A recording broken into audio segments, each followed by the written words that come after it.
Ada sekitar 90 kasus perkosaan terjadi setiap hari di India. Belum lama ini kasus perkosaan terjadi di Jharkhand menimpa turis asal Spanyol. Hal ini mempertegas India belum ramah bagi perempuan. Turis berinisial F diperkosa oleh setidaknya 7 orang. Para pelaku bahkan memukuli F dan suaminya. Mereka diserang saat berkemah di kawasan Dumka, Jharkhand pada Jumat 1 Maret 2024 malam. Hingga Minggu 3 Maret, F dan suaminya masih dirawat. Pemerkosaan dan penyerangan terhadap F berselang sehari selepas ada laporan penculikan dan pemerkosaan terhadap remaja putri di Jind, Jharkhand. Setidaknya 3 pria menculik dan menyekap remaja berusia 15 tahun itu selama 20 hari. Sementara pada 22 Februari 2024, seorang remaja berusia 14 tahun diperkosa 5 pria. The Times of India pada Sabtu 2 Maret melaporkan menurut data Biro Catatan Kejahatan Nasional India ada 90 laporan pemerkosaan setiap harinya. Dikhawatirkan jumlah perkosaan di India jauh lebih besar dari laporan yang masuk ke polisi sebab sebagian korban diduga takut melapor. Para korban khawatir dengan stigma terhadap korban pemerkosaan.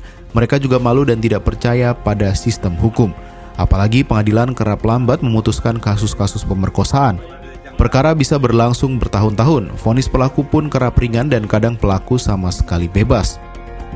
Kasus F kembali membuat sorotan pada kejahatan seksual yang mengerikan di India. Negara itu dianggap salah satu tempat terburuk bagi perempuan. Kasus ini juga mengungkit duka akibat pemerkosaan dan pembunuhan terhadap Jyoti Singh. Mahasiswi itu diperkosa lalu dibunuh pada 2012.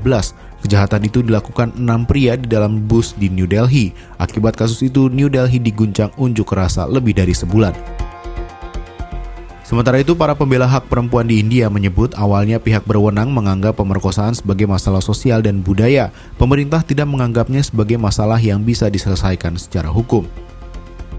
Pendiri organisasi pembela hak perempuan Safety, Shruti Kapoor, pada 2019 menyebut pemerkosaan di India terjadi karena ada masalah hukum dan budaya. Perempuan dianggap warga kelas 2, keinginan dan pendapat anak perempuan tidak dianggap sepenting keinginan anak laki-laki.